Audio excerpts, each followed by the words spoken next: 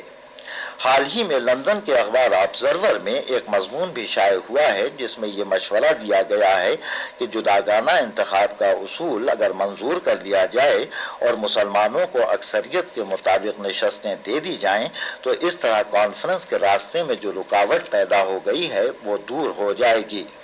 Conference کے التوا سے ایک روز پہلے برطانوی وزیر اعظم مسٹر ریمزے میک ڈونلڈ نے اقلیتوں کی سب کمیٹی سے یہ اپیل کی تھی کہ ہندوستان کی سیاسی ترقی کے لیے اقلیتوں کا تصفیہ ضروری ہے۔ آج کرسمس کی تعطیلات کا آخری دن ہے۔ کل صبح صوبہ جاتی سب کمیٹی اور حق رائے دہندگی کی سب کمیٹی کے اجلاس ہوں گے اور پرسوں اقلیتوں کی سب کمیٹی کا اجلاس ہوگا جس کی صدارت مسٹر ریمزے میک ڈونلڈ کریں گے۔ لندن سے گول میز کانفرنس کی روداد آپ نے سنی۔ سامعین، آپ نے اندازہ لگا لیا ہوگا کہ گول میز کانفرنس میں ہندو مسلم مفاہمت کے آثار نظر نہیں آ رہے۔ تعطل کے اس پس منظر میں آج کے اس اجلاس کی اہمیت دو چند ہو جاتی ہے۔ سامعین، کچھ اور مندوبین تشریف لا رہے ہیں اور تشریف لائے ہیں وہ دیکھیے لکھنؤ کے سید ذاکر علی صاحب ہیں اور عبد الماجد صاحب، مولانا عبد الماجد صاحب، یہ بدایوں سے تشریف لائے ہیں. آپ دونوں اپنے رفقا کے ساتھ جلسہ گاہ میں تشریف لا رہے ہیں، داخل ہو رہے ہیں. ان کے پیچھے آپ نے دیکھا ہوگا جی جناب عبد المجید سندھی صاحب حیدرآباد سندھ سے تشریف لائے ہیں، اور ان کے دائیں ہاتھ کی طرف ہیں سیٹھ طیب علی صاحب، یہ کراچی سے تشریف لائے ہیں. صاحب یہ مندوبین کتنی طویل مسافتیں، کتنے دور دراز راستے طے کر کے آئے ہیں، لیکن الہ آباد پہنچے ہیں سینکڑوں کوس کی مسافتوں کے باوجود، لیکن ایسا لگ رہا ہے کہ بہت تازہ ہیں اور ان کے چہروں پر سفر کی تھکن کے بجائے عزم ہے، حوصلہ ہے، شگفتگی ہے. جی سامعین، میں اس وقت دیکھ رہا ہوں کہ مجلس استقبالیہ کے چیئرمین بیرسٹر سید محمد حسین اور مسلم لیگ کے کارکنوں نے بڑھ کر انضمامہ کا، ان قائدین کا استقبال کیا ہے اور کر رہے ہیں، اور آپ خود اندازہ لگا رہے ہوں گے کہ جلسہ گاہ میں جو شور بڑھ رہا ہے، حاضرین تالیاں بجا بجا کر ان رہنماؤں کو خوش آمدید کہہ رہے ہیں. سامعین، الہ آباد اکبر اعظم کا بسایا ہوا شہر ہے. اسی شہر میں تاریخی قلعے کے قریب دریائے گنگا اور دریائے جمنا کا سنگم ہے. اس شہر کے تاریخی مقامات میں خسرو باغ اور خلد سرائے بھی شامل ہیں. جی ہاں، ساتھ میں یہ بھی بتاتا چلوں کہ شیرشاہ سوری کی بنوائی ہوئی وہ مشہور سڑک گرانڈ ٹرنک روڈ جو کہلاتی ہے، وہ اس شہر کے بیچ میں سے، عین وسط میں سے گزرتی ہے اور الہ آباد کو ایک طرف کلکتے سے اور دوسری طرف پشاور سے ملاتی ہے. 12 منزل سے کچھ ہی دور ایک سڑک ہے جس کا نام ہے چرچ روڈ. یہاں پائنیئر اخبار کا دفتر ہے. اس اخبار کا ایک پرانا شمارہ اس وقت ہمارے سامنے ہے. یہ پچھلی صدی کے اواخر میں شائع ہوا تھا. اس شمارے کا تذکرہ میں بطور خاص اس لیے کر رہا ہوں کہ اس میں علی گڑھ تحریک کے بانی اور ہندوستان کے مسلمانوں کے محسن سر سید احمد خان کا ایک تاریخی مضمون شامل ہے. یہ مضمون ہندوستان کے سیاسی اور سماجی مسائل کے بارے میں ہے اور اس کا ایک اقتباس دلچسپی سے خالی نہ ہوگا. سر سید فرماتے ہیں، اس سے بہت پہلے کہ انڈین نیشنل کانگریس کا خیال بھی ہوا ہو، میں نے اس مسئلے پر غور کیا تھا. ایسے طریقہ حکومت کے لیے جس کا انتظام صرف کثرت رائے پر چلتا ہو، اول اور لازمی امر یہ ہے کہ ووٹرز میں ہم جنسیت ہو، بلحاظ قوم کے اور مذہب کے اور عادات معاشرت کے، رسومات کے، تمدنی حالات کے اور بلحاظ تاریخی و ملکی روایات کے. امر بالا میں ہم جنسیت نہیں، سوائے ملک کے امن اور بہبودی کو نقصان پہنچانے کے اور کوئی نتیجہ نہیں ہو سکتا. میں اس تجربے کو جو انڈین نیشنل کانگریس کرنا چاہتی ہے ایک ایسا تجربہ سمجھتا ہوں جو شک اور مصائب سے بھرا ہوا ہے، کل اقوام ہند کے لیے اور خصوصاً مسلمانوں کے لیے. سامعین، ابھی کچھ دیر پہلے ہی بلکہ آمد کا سلسلہ جاری ہے اور ابھی جناب عبدالکافی صاحب تشریف لائے ہیں. کانپور سے آپ کا تعلق ہے اور یہ غالباً عبدالصمد صاحب ہیں. جی بدایوں کے. جی ہاں، یہ بدایوں سے تشریف لائے ہیں. لکھنؤ سے تشریف لائے ہیں جناب اظہر علی MLA. یہ دیکھیے غازی پور سے محمد عظیم صاحب ہیں. جناب محمد عظیم صاحب ہیں غازی پور سے، اور حسین امام صاحب ہیں. آپ پٹنہ سے تشریف لائے ہیں. لاہور کے سید حبیب شاہ ہیں اور ان کے ساتھ ہیں قصور کے مولوی عبدالقادر قصوری. اور گرداسپور سے آپ تشریف لائے ہیں مولانا محمد صادق صاحب. آپ سب زعما جلسہ گاہ میں موجود ہیں، تشریف لا رہے ہیں. اور بیرسٹر سید محمد حسین صاحب اور ساتھ ان کے سید ظہور احمد صاحب. جی ہاں، آپ بھی بیرسٹر ہیں. اور ڈاکٹر سر شفاعت احمد خان ہیں. اور یہ منزل یعنی 12 منزل کے مالک شیخ رحیم بخش صاحب نے ان مندوبین کا استقبال کر رہے ہیں اور ان کو لے کر اگلی نشستوں کی طرف بڑھ رہے ہیں تاکہ انہیں اگلی نشستوں میں جلسہ گاہ کی جگہ مل سکے.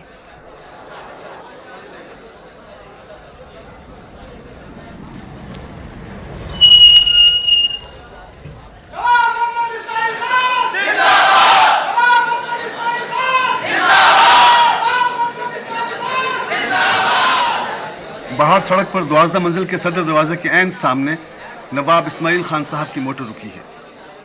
نواب صاحب موٹر سے اترے ہیں. مجلس استقبالیہ، آل انڈیا مسلم لیگ اور آل انڈیا مسلم کانفرنس کے کارکنوں نے انہیں حلقے میں لے رکھا ہے اور یہ اس حلقے میں گھرے ہوئے اسٹیج کی طرف تشریف لا رہے ہیں.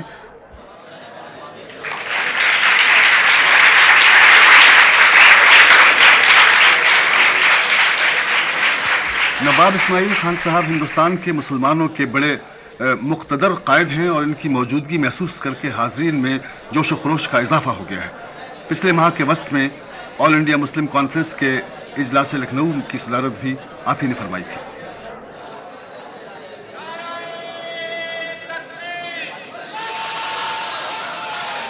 سامعین، جلسہ گاہ میں موجود حاضرین میں جوش و خروش ایک لخت بڑھ گیا ہے، اور جلسے آپ خود محسوس کر رہے ہوں گے کہ جلسہ گاہ کی طرف ایک بڑے جلوس کی آمد کا شور ہے۔ آنے والے جلوس کے نعروں کی گونج آپ یقیناً سن رہے ہوں گے، اور اب تو اس گونج میں جلسہ گاہ میں موجود حاضرین کے نعرے بھی شامل ہو گئے ہیں۔ ان نعروں سے آپ نے محسوس کر لیا ہوگا کہ یہ بے تابی اور جوش و خروش کس شخصیت کے استقبال کے لیے ہے۔ مسلمانوں کے دیدہ بینا اور مفکر اسلام ڈاکٹر سر محمد اقبال تشریف لا چکے ہیں۔ جلسہ گاہ میں یکلخت ایک اضطراب کی لہر پھیل گئی ہے۔ حاضرین پنجوں کے بل کھڑے ہو کر ڈاکٹر سر محمد اقبال کو دیکھنے کی کوشش کر رہے ہیں۔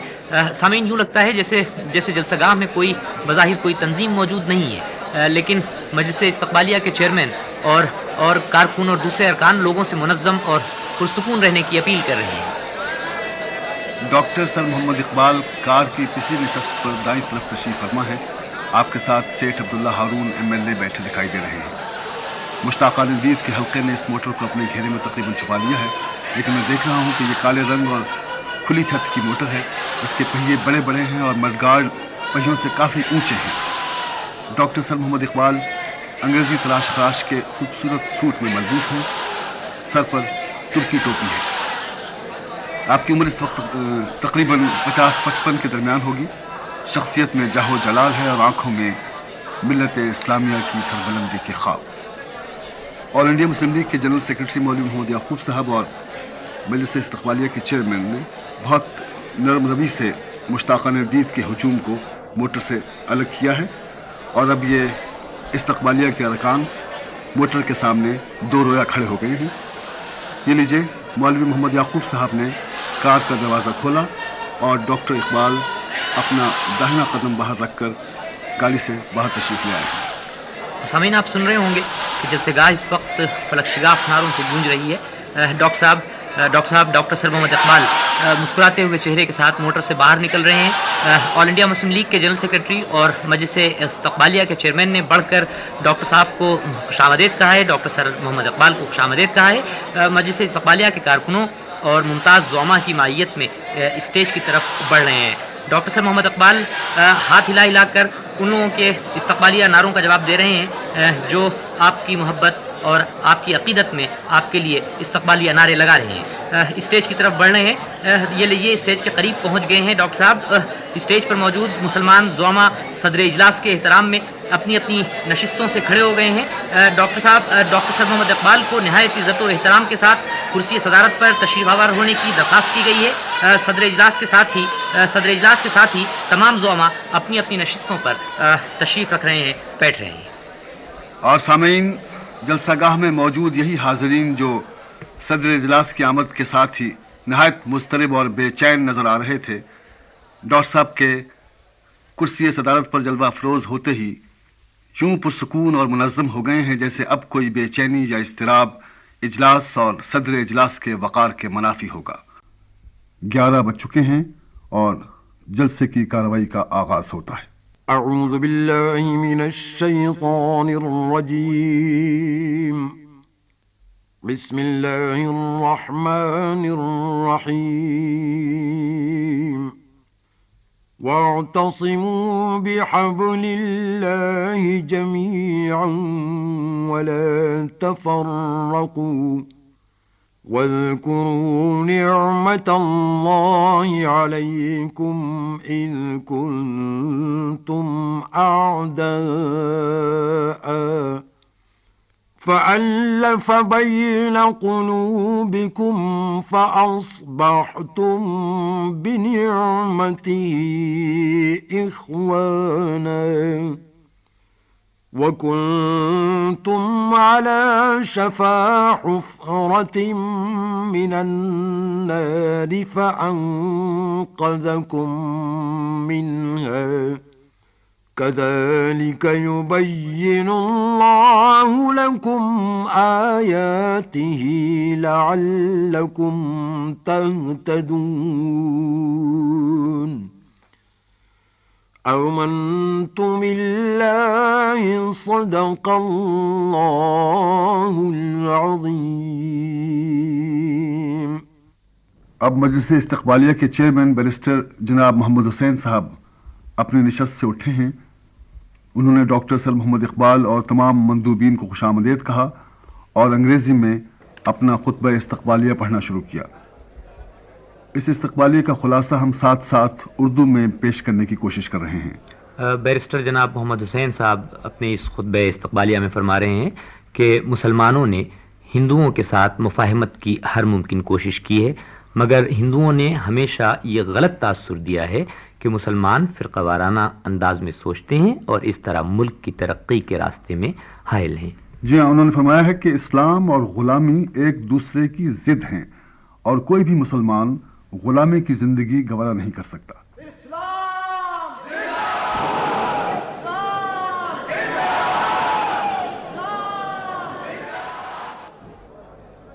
بیرسٹر محمد حسین صاحب نے زور دے کر کہا ہے کہ اگر ہندوؤں کے رویے میں آج بھی کوئی مثبت تبدیلی رونما ہو اور مسلمانوں کو اس بات کا یقین ہو جائے کہ ان کی روایات، ان کا مذہب، ان کا انداز تعلیم اور ان کی زبان کو ختم نہیں کیا جائے گا اور وہ اس سرزمین کے فرزندوں کے طور پر قبول کر لیے جائیں گے، تو مسلمان اس بات کا یقین دلا سکتے ہیں کہ وہ کبھی بھی اپنے حقوق کے تحفظ کا تقاضا نہیں کریں گے۔ بیرسٹر صاحب کہتے ہیں کہ مگر ہندوؤں کے ساتھ مسلمانوں کے ماضی کے تجربے نے جو لوکل بورڈ اور انتظامیہ کے مختلف شعبوں کے ذریعے سامنے آیا ہے اور جو تجارت کے میدان میں بھی دکھائی دیتا ہے، ایسی کسی خوش آئند امید کو ظاہر نہیں کیا۔ مجلس استقبالیہ کے چیئرمین نے ان مسلمان مندوبین کے رویے اور خیالات کا پرتحسین الفاظ میں اعتراف کیا جو گول میز کانفرنس کے اجلاس میں اس وقت لندن میں موجود ہیں۔ بیرسٹر جناب محمد حسین نے حکومت ہند کو خبردار کیا ہے کہ اگر گول میز کانفرنس میں اختلافات کا کوئی حل نہیں نکلتا تو ہم مسلمان اپنے مطالبات کی تکمیل کے لیے کسی بھی قربانی سے دریغ نہیں کریں گے۔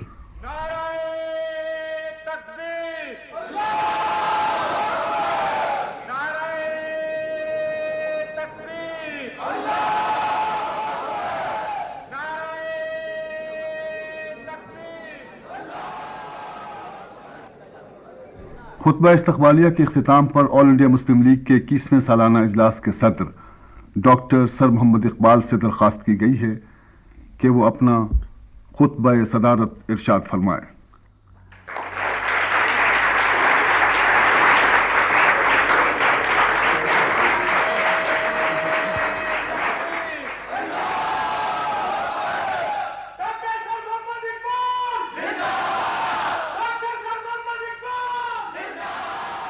ڈاکٹر صاحب اپنی کرسی سے اٹھے ہیں اور ڈیسک کی طرف بڑھ رہے ہیں۔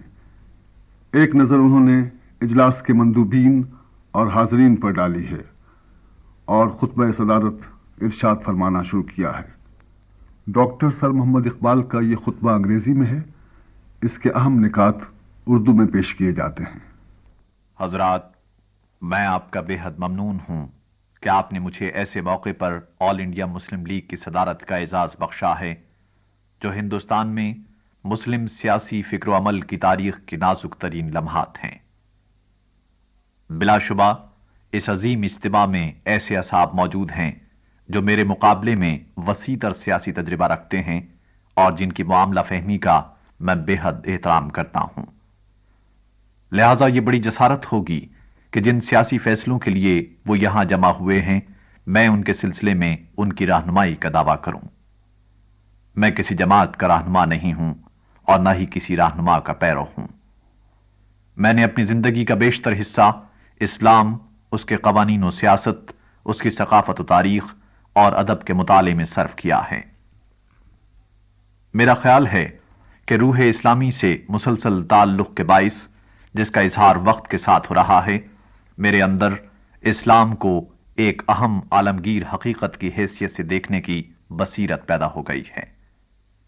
لہٰذا یہ فرض کرتے ہوئے کہ ہندوستانی مسلمان اسلامی روح کے شیدائی رہیں گے، میں اس بصیرت کی روشنی میں، خواہ اس کی قدر و قیمت کچھ بھی ہو، آپ کے فیصلوں میں آپ کی رہنمائی کرنے کے بجائے آپ کے دل میں اس بنیادی اصول کا احساس پیدا کرنے کا معمولی سا کام انجام دوں گا جس پر میری رائے میں آپ کے فیصلوں کا عموماً انحصار ہونا چاہیے۔ اس سے انکار نہیں کیا جا سکتا کہ بطور ایک اخلاقی نصب العین اور سیاسی نظام کے، اور اس اصطلاح سے میرا مطلب ایک ایسا معاشرہ ہے جس کا نظم و ضبط ایک خاص نظام قانون اور مخصوص اخلاقی نصب العین کے ماتحت عمل میں آیا ہو، اسلام ہی مسلمانان ہند کی تاریخ کا اہم ترین جزو ترکیبی رہا ہے۔ اسلام ہی نے وہ بنیادی جذبات اور وفاکیشی فراہم کی جو بکھرے ہوئے انسانوں اور گروہوں کو بتدریج متحد کرتی ہے اور بالآخر انہیں ایک ممیز قوم میں تبدیل کر دیتی ہے۔ در حقیقت یہ کہنا کوئی مبالغہ نہیں کہ دنیا بھر میں صرف ہندوستان ہی ایسا ملک ہے جہاں اسلام ایک مردم ساز قوت کی حیثیت سے بہترین صورت میں جلوہ گر ہوا۔ دوسرے ممالک کی طرح ہندوستان میں بھی اسلامی معاشرہ تقریباً پوری طرح ایک مخصوص اخلاقی نصب العین کی کلچر سے بنا ہے۔ میرے کہنے کا مقصد یہ ہے کہ مسلم سوسائٹی کے خمیر جس میں ایک مخصوص ہم آہنگی اور اندرونی اتحاد پایا جاتا ہے، ان قوانین اور اداروں کا رہین منت ہے جو اسلامی کلچر سے وابستہ ہیں۔ مجھے امید ہے کہ آپ مجھے اس علمی بحث کے لیے معاف فرمائیں گے، لیکن آل انڈیا مسلم لیگ کے اس جلسے کی صدارت کے لیے آپ نے ایک ایسے شخص کو منتخب کیا ہے جو اس امر سے مایوس نہیں ہے کہ اسلام اب بھی ایک ایسی قوت ہے جس میں انسان کے تصور کو جغرافیائی حدود سے آزاد کرنے کی سکت موجود ہے، اور جو یہ عقیدہ رکھتا ہے کہ مذہب کو افراد و اوطان کی زندگی میں بے انتہا اہمیت حاصل ہے، اور جسے یقین ہے کہ اسلام بجائے خود تقدیر ہے، اسے کسی دوسری تقدیر کے حوالے نہیں کیا جا سکتا۔ ایسا شخص مجبور ہے کہ حالات کو خود اپنے ہی نقطۂ نگاہ سے دیکھے۔ یہ نہ سمجھیے کہ جس مسئلے کی طرف میں اشارہ کر رہا ہوں وہ محض ایک نظری مسئلہ ہے۔ یہ ایک زندہ اور عملی مسئلہ ہے جس سے اسلام کے دستور حیات اور نظام عمل کے تار و پود متاثر ہو سکتے ہیں۔ اس مسئلے کے صحیح حل سے ہندوستان میں ایک ممتاز ثقافتی گروہ کی حیثیت سے ہمارے مستقبل پر اثر پڑ سکتا ہے۔ ہماری تاریخ میں اسلام پر ایسا سخت دور کبھی نہ آیا تھا جیسا کہ آج ہے۔ آپ کا یہ اجتماع مسلمانوں کا اجتماع ہے۔ میرا خیال ہے کہ آپ سب اسلام کے مقاصد اور اس کی روح سے وفادار رہنے کے خواہش مند ہیں۔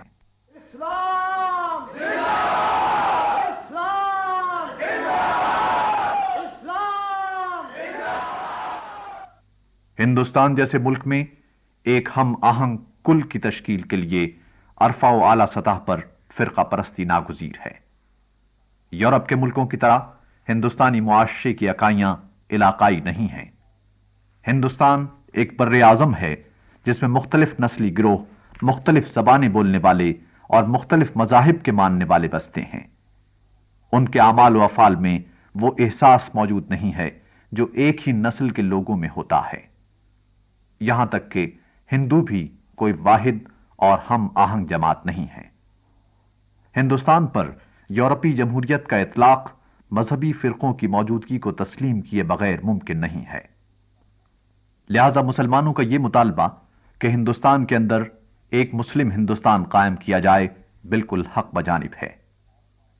میری رائے میں آل پارٹیز مسلم کانفرنس منعقدہ دہلی کی قرارداد کے پیچھے یہی بلند نصب العین کار فرما ہے کہ ایک ہم آہنگ کل کے قیام کے لیے ضروری ہے کہ اس کے اجزاء کی انفرادیت کا گلا گھونٹنے کے بجائے انہیں اس بات کا موقع دیا جائے کہ وہ ان تمام ممکنہ قوتوں کو بروئے کار لا سکیں جو ان میں پوشیدہ ہیں۔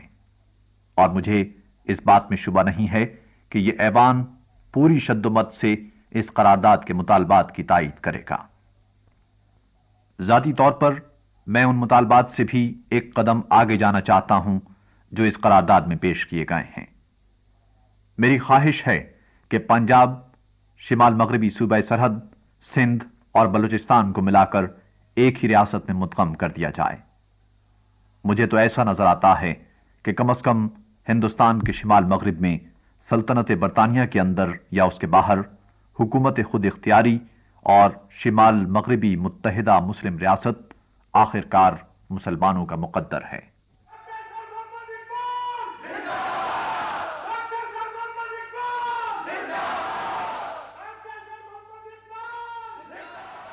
میں ہندوستان اور اسلام کی فلاح و بہبود کے لیے ہی ایک متحدہ مسلم ریاست کے قیام کا مطالبہ کر رہا ہوں۔ ہندوستان کے نقطۂ نظر سے اس کا مطلب اندرونی توازن قوت کے باعث امن و سلامتی ہوگا، اور اسلام کے لیے یہ ایک موقع فراہم کرے گا کہ وہ ان اثرات سے آزاد ہو جائے جو عربی شہنشاہیت نے اس پر ڈال دیے تھے، اور اپنے قوانین، اپنی تعلیم اور اپنے تمدن کو حرکت ملا کر ان کی اصل روح اور عصر جدید کی روح سے رابطہ قائم کر سکے۔ اس طرح یہ بات واضح ہو گئی ہے کہ چونکہ ہندوستان میں آب و ہوا، نسلوں، زبانوں، مذہبوں اور معاشرتوں کے کثیر اختلافات موجود ہیں، اس لیے ایسی ریاستوں کا قیام جن کی بنیاد زبان، نسل، تاریخ اور مذہب کی یکسانیت اور مشترک اقتصادی مفادات پر ہو، ہندوستان کے لیے ایک مستحکم آئینی نظام کو حاصل کرنے کا واحد ذریعہ یہی ہے۔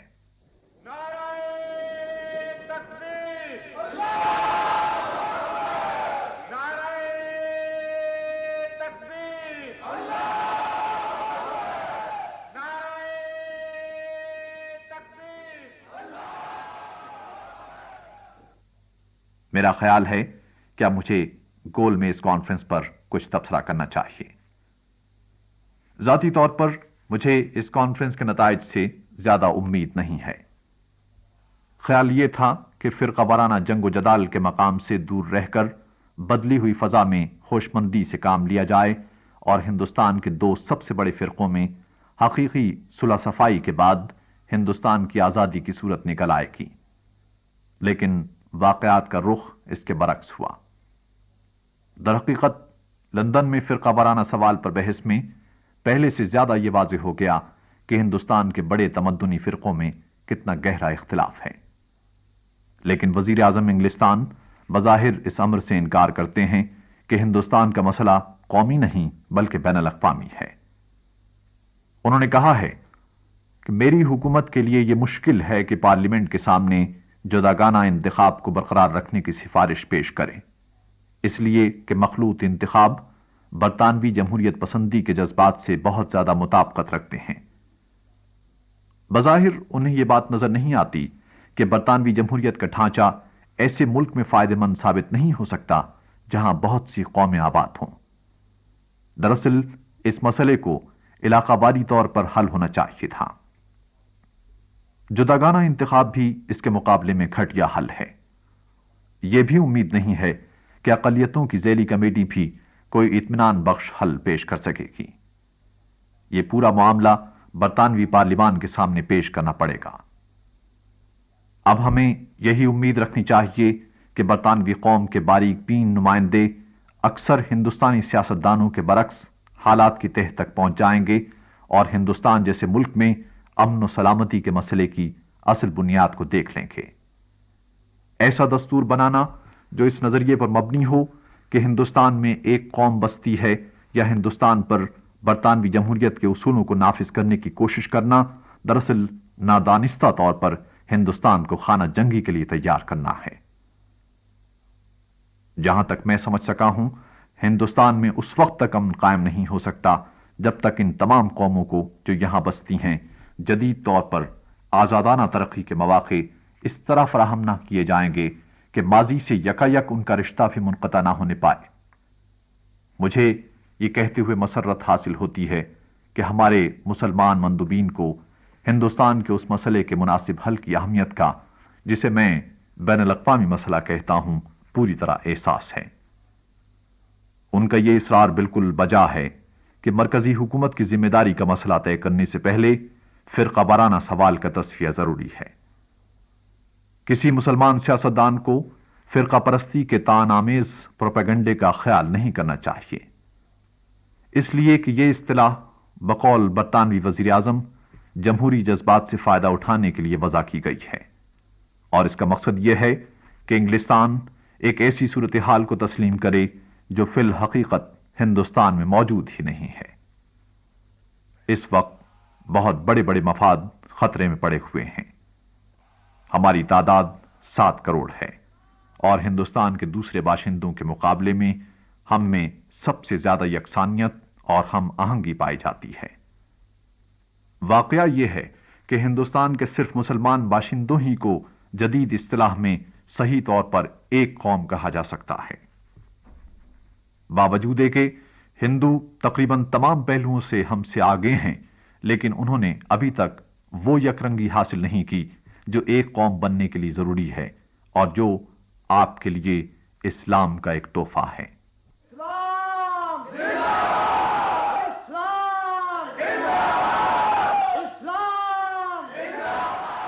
مجھے یہ کہنے کی ضرورت نہیں کہ ہمارے مندوبین کی کامیابی کا اندازہ صرف اس بات سے لگایا جا سکتا ہے کہ کانفرنس کے غیر مسلم مندوبین سے وہ کس حد تک دہلی کی قراردادوں کے مطالبات منوانے میں کامیاب ہوتے ہیں۔ اگر یہ مطالبات تسلیم نہیں کیے جاتے تو اس سے ہمارے لیے ایک ایسا مسئلہ پیدا ہوگا جو دور رس نتائج کا حامل ہوگا۔ اس وقت وہ لمحہ آئے گا جب مسلمانان ہند کو اتحاد و اتفاق کے ساتھ آزادانہ سیاسی قدم اٹھانا پڑے گا۔ اگر آپ اپنے مقاصد اور نصب العین کے بارے میں سنجیدہ ہیں تو آپ کو اس اقدام کے لیے تیار رہنا چاہیے۔ ہمارے سربراہ رہنماؤں نے سیاسی مسائل پر کافی غور و خوض کیا ہے اور ان کے غور و فکر کا یہ نتیجہ ہے کہ ہم کسی حد تک ان قوتوں سے آشنا ہو گئے ہیں جو ہندوستان اور ہندوستان کے باہر اقوام کی قسمتوں کی تشکیل کر رہی ہیں۔ لیکن میں یہ پوچھنا چاہتا ہوں کہ آیا اس غور و فکر نے ہمیں اس قابل بنا دیا ہے کہ مستقبل قریب میں جو صورتحال پیدا ہوئی ہم اس کے مقابلے کے لیے تیار ہوں؟ حضرات، میرا خطبہ تمام ہوا۔ آخر میں یہ کہے بغیر نہیں رہ سکتا کہ تاریخ ہند کے موجودہ نازک دور میں مسلمانوں کو تنظیم کامل اور اتحاد عزائم و مقاصد کی ضرورت ہے، جو آپ کے حق میں بھی اور عمومی طور پر ہندوستان کے حق میں بھی ضروری ہے۔ ہندوستان کی سیاسی غلامی پورے ایشیا کے لیے لاتعداد مصائب کا سرچشمہ ہے۔ اس نے مشرق کی روح کو کچل ڈالا ہے اور اظہار ذات کی مسرت سے پوری طرح محروم کر دیا ہے، جس کی بدولت کسی زمانے میں ایک عظیم اور شاندار تمدن پیدا ہوا تھا۔ ہمیں اس ہندوستان کی خاطر ایک فرض ادا کرنا ہے جہاں جینا اور مرنا ہمارا مقدر ہے۔ ایشیا اور خصوصاً مسلم ایشیا کی خاطر ہمیں ایک فرض پورا کرنا ہے۔ ایک ہی ملک میں 7 کروڑ مسلمانوں کی موجودگی اسلام کے لیے تمام مسلم ایشیا کے مسلمانوں سے زیادہ اور قیمتی سرمایہ ہے۔ ہمیں ہندوستان کے مسئلے کو نہ صرف مسلمانوں بلکہ ہندوستانی مسلمانوں کے نقطۂ نظر سے بھی دیکھنا چاہیے۔ ایشیا اور ہندوستان کے حق میں وفاداری کے ساتھ ہم اس وقت تک اپنا فرض ادا نہیں کر سکتے جب تک ہم ایک متعین و مخصوص مقصد کے لیے اجتماعی عزم نہ کریں۔ اگر آپ ہندوستان کی دوسری سیاسی جماعتوں میں اپنا ایک سیاسی وجود قائم رکھنا چاہتے ہیں تو آپ کے لیے اس قسم کا بندوبست قطعی ضروری ہے۔ جو سیاسی مصالح ہماری ملی زندگی کے لیے ناگزیر ہیں وہ پہلے ہی ہماری بدنظمی اور انتشار کے باعث الجھ چکے ہیں۔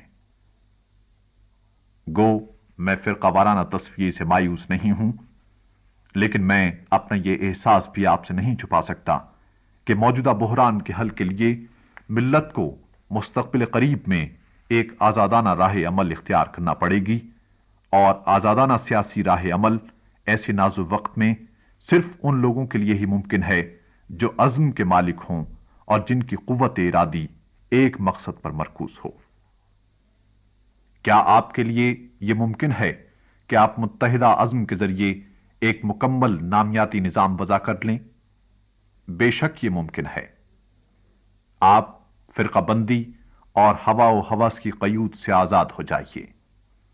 انفرادی اور اجتماعی عمل کی قدر و قیمت کو پہچانیے، خواہ اس مقصد کی روشنی میں جس کی آپ نمائندگی کر رہے ہیں وہ عمل مادی اغراض ہی سے متعلق کیوں نہ ہو۔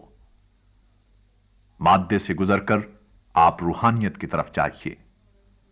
مادہ کثرت ہے، روح نور ہے، زندگی ہے اور وحدت ہے۔ مسلمانوں کی تاریخ سے میں نے ایک سبق سیکھا ہے۔ تاریخ کے آڑے وقت میں مسلمانوں کو اسلام نے بچایا ہے، مسلمانوں نے اسلام کی حفاظت نہیں کی۔ اگر آج آپ اپنی نظریں اسلام پر گاڑ دیں اور اس میں جو حیات آفریں قوت منہا ہے اس سے متاثر ہو جائیں تو آپ اپنی پراگندہ قوتوں کو پھر سے اکٹھا کر سکیں گے، اپنی کھوئی ہوئی صلابت کردار دوبارہ حاصل کر لیں گے۔ میں جب یہ کہتا ہوں کہ ہندوستان میں صورتحال وہ نہیں ہے جو بظاہر نظر آتی ہے تو میرا مقصد کسی کو فریب دینا نہیں ہے، لیکن بہرحال اس کا مطلب آپ پر اس وقت روشن ہو جائے گا جب آپ صورتحال کو دیکھنے کے لیے ایک صحیح اجتماعی خودی پیدا کر لیں گے۔ قرآن مجید کے الفاظ میں علیکم انفسکم لا یضرکم من ضل اذا اہتدیتم،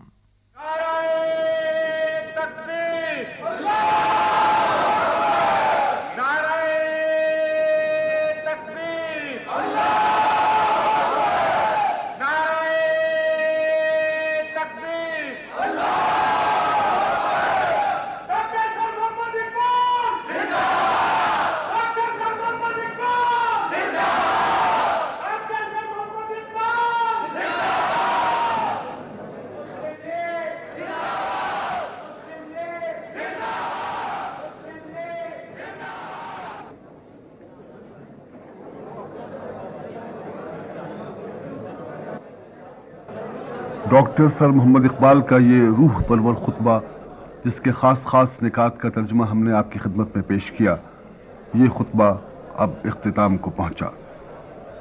حضرت علامہ نے اپنے خطبے کا اختتام قرآن کی ایک آیت پر کیا، وہی قرآن مجید جس کی مرکزیت نے امت مسلمہ کو اخوت کے رشتے میں باندھ رکھا ہے۔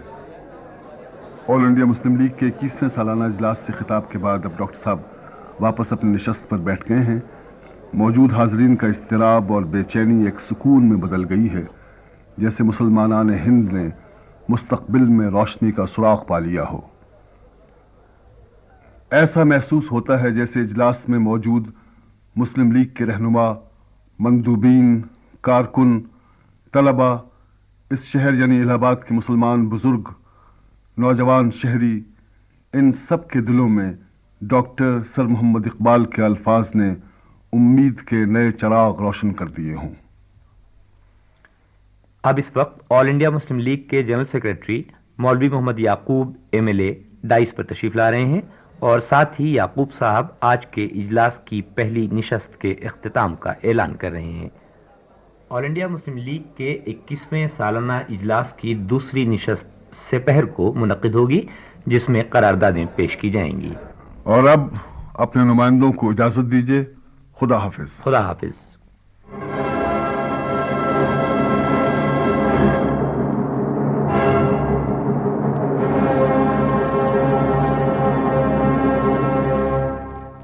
حکیم الامت حضرت علامہ اقبال رحمۃ اللہ علیہ کے مشہور خطبہ الہ آباد کے بارے میں ایک خصوصی پروگرام آپ نے سنا۔